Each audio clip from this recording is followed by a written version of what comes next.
Hi guys, welcome to another tutorial video.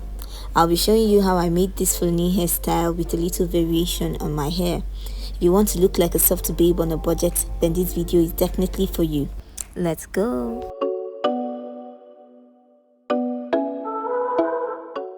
I was tired of looking unkempt, and more so because my hair is overdue and the undergrowth is not smiling, guys. So I went on Pinterest to find a hairstyle that I could make because your girl is broke as broke as. So if you're in that broke category with me, then you should try this out as well. Anywho, I settled for this hairstyle after surfing all of Pinterest. And why not? Because I don't like peace. I like problems, always. I decided to sharpen the tip of my cotton comb because I feel like a professional, so why not act like it? That's me with all the confidence in my chest, shaping plastic. Hair is already falling out and we haven't even started. Anyways, time to work on this hair. I decided at this point that to get the best out of this whole process, I needed to handle this hair gently. If not, all you'd have been hearing is tears. I parted my hair into 2 segments and just put the front part away because I was going to start from the back half. I wasn't even sure if the lines were clear, and really you realize that there were lines but they weren't always clear because of the undergrowth.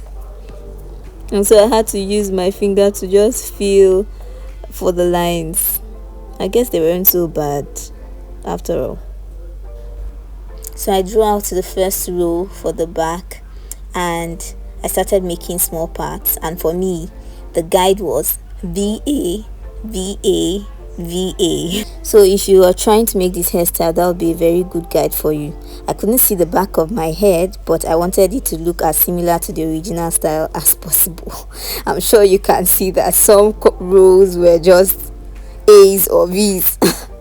So I moved on to the first half of my hair, and this was so much easier, guys, because the back half of my hair and the front half are literally 2 different worlds. Despite I have undergrowth all around my head, this front part seemed softer and less painful to make parts on. At this point, I started running low on energy, but still fooling myself that I could do this until I realized I was making cornrows of all shapes and sizes. If you're one of those people that like to do things until you finish, we are in the same trouser. So I left this for the next day and came back to it when my eyes were clear, my energy was up, and yeah, guys, my hair was so dry. I didn't experience this really at the back of my head, but I'm sure you can see some flakiness, and I had to start applying generous amounts of oil on my scalp, which you should, but I had literally oiled my hair previously, but probably not focused so much on my scalp, and so I did that as I went along making these cornrows for the front part of my hair. I wanted these cornrows to be as tight and as neat as possible, so you see my laser focused eyes. I was looking at the mirror just behind the camera so that I could pick as much hair from the front, just to give it that neat feel and look. And unlike how I made it the day before, just lazing and pulling the hair backwards, I was able to hold the hair firmer or more firmly this time around.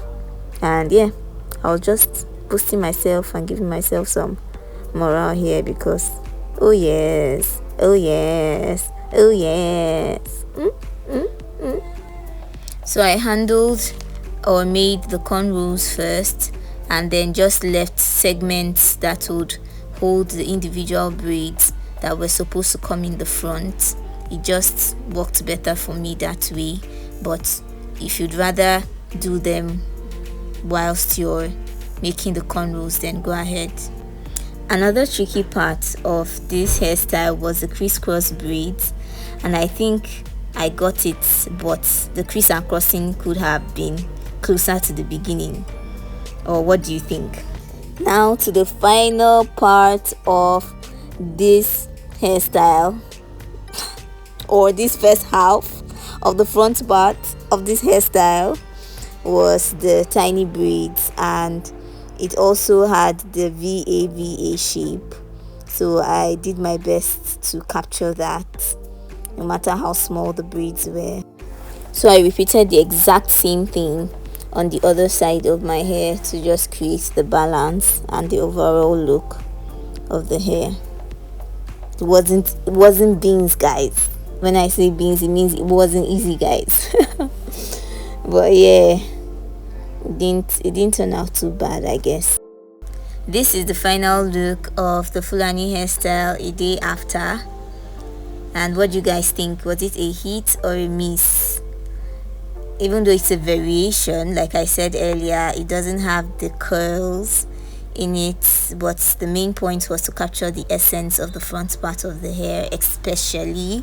So was it a hit or a miss? Leave a comment below for me and I'll definitely view all of it, guys. If you enjoyed this video and you liked this content, then make sure to like, share and subscribe, and I'll see you in my next one. Rita signing out. Peace.